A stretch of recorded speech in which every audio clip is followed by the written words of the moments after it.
So today magluluto tayo ng kamote turon. So ito yung mga ingredients na gagamitin natin lahat. Ito lang talaga as in literal. And so ito na yung itsura niya guys. Minash ko na siya gamit yung ating tinidor. So nag-transfer si Papa dito. Kasi gusto niya lang umupo. So nilagay natin yung sugar. Hintayin na natin lumatik. Bali yung sugar aalsa na siya pataas sa oil.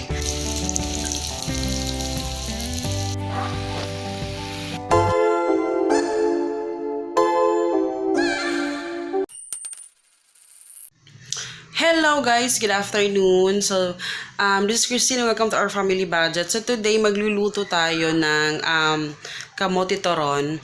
So ipapakita ko sa inyo kung paano ko gagawin. Marami akong memories itong kamote turon kasi isa ito sa favorite ko na kainin. And sobrang simple lang nito and masarap siya in fairness. So ito yung mga ingredients na gagamitin natin. So, ito yung mga ingredients na gagamitin natin lahat. Ito lang talaga, as in literal. And actually very common ito na niluluto sa ano. So, meron tayong kamote, syempre kamote turon. And luto na po ito. So, kanina niluto na namin to sa pinakuluan namin ng tubig. So, yan, medyo ano na siya. So, imamash natin yan mamaya. And eto meron tayong wrapper. So ayan, sugar, and meron din tayong oil. So yan lang lahat yung gagamitin natin. So simulan na natin.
So, eto na yung itsura niya guys. Minash ko na siya gamit yung ating tinidor.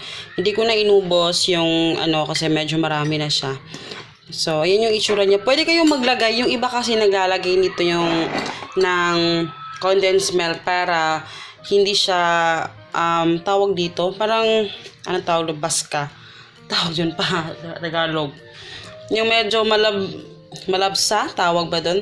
Kung gusto nyo talaga yung nabuo talaga yung ano, pwede nyo maglagyan ng konti. Pero ako, hindi na kami maglalagay kasi sobrang tamis na ng kamote. Kaya, ayun. Tapos si Papa, yung hi pa. Hi guys.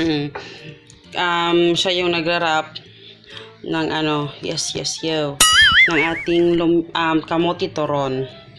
At may buhok. So, tatapusin lang namin tong i-wrap. Tapos, papakita ko sa inyo mamaya kung paano natin ipa-fried ng tama.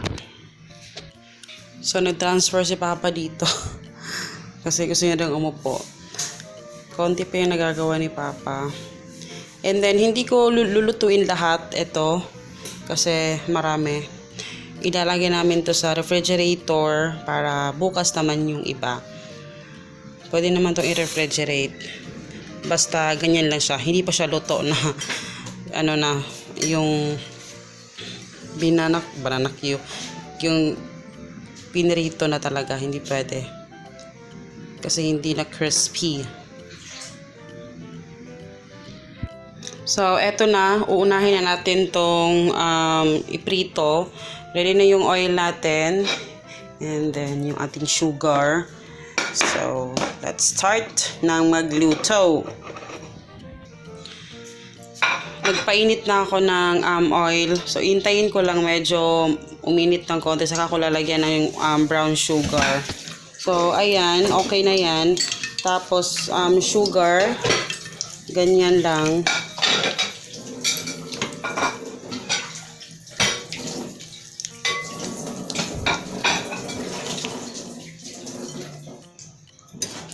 So, nilagay natin yung sugar. Hintayin lang natin lumatek. Bali, yung sugar, aalsa na siya pataas sa oil. So, yun yung sign na kailangan, pwede na siyang ihulog yung ating turon. Kasi mostly sa nakikita ko na nagluluto ng ganyan is, ganyan pa siya, hinahalo na diretso yung turon, which is, pagkatapos niyang pag naluto na siya, as in, makikita mo pa talaga yung sugar doon sa saging, which is, hindi siya masarap kasi nga hindi pa siya latek or hindi pa siya naging, parang, yun nga, latek. Hindi ko alam tawag doon sa Tagalog, parang latek din ata. So, papakita ko sa inyo mamaya kung yung aalsa na siya. So, saka natin ilalagay yung ating saging, yung turon. So, sa kasalukuyan, yan pa. Hintayin muna natin umalsa. So, ayan. Ready na kaming mag-init kasi pagkatapos ito, kakain na tayo. Kaya, pinainit ko na si Papa. Pinaanat ko na siya. So, ayan na siya. Yan yung sign na kailangan okay na siya. Pwede na siyang ilunod.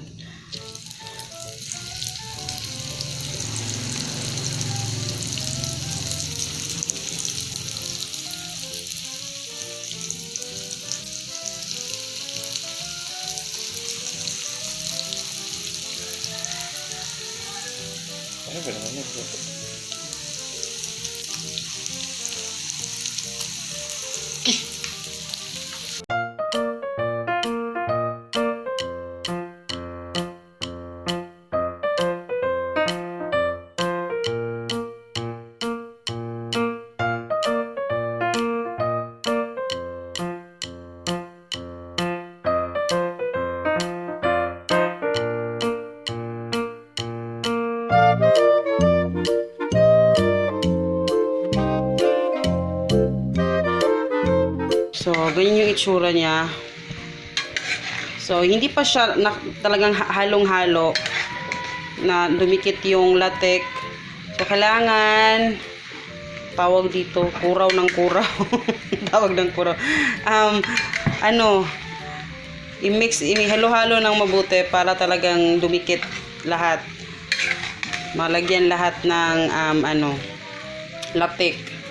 Yung ating toron. Kamote toron. Ito na, ang luto, no? Pa yun na. Ito na niya. Ito kamay. Ito na niya. Ano po?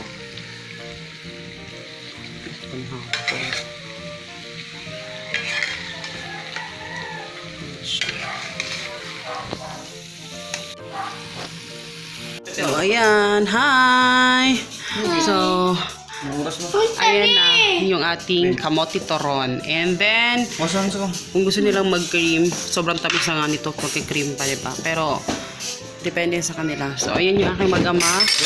Dahil gutom na. Snack time. And then, magkakape kami. So, ayan. Kain, anak. Oh, chopstick man ka. Uy, wash your hands first. Ayay. Oh.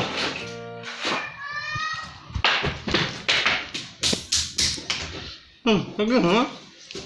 Lagyan mo ba? Ng coffee. So, that's it. Yan lang yung aming recipe na gusto kong i-share sa inyo, ang pangitan ng angulo. So, I hope you guys enjoy. And please don't forget to subscribe and see you in my next video, guys. Paalam!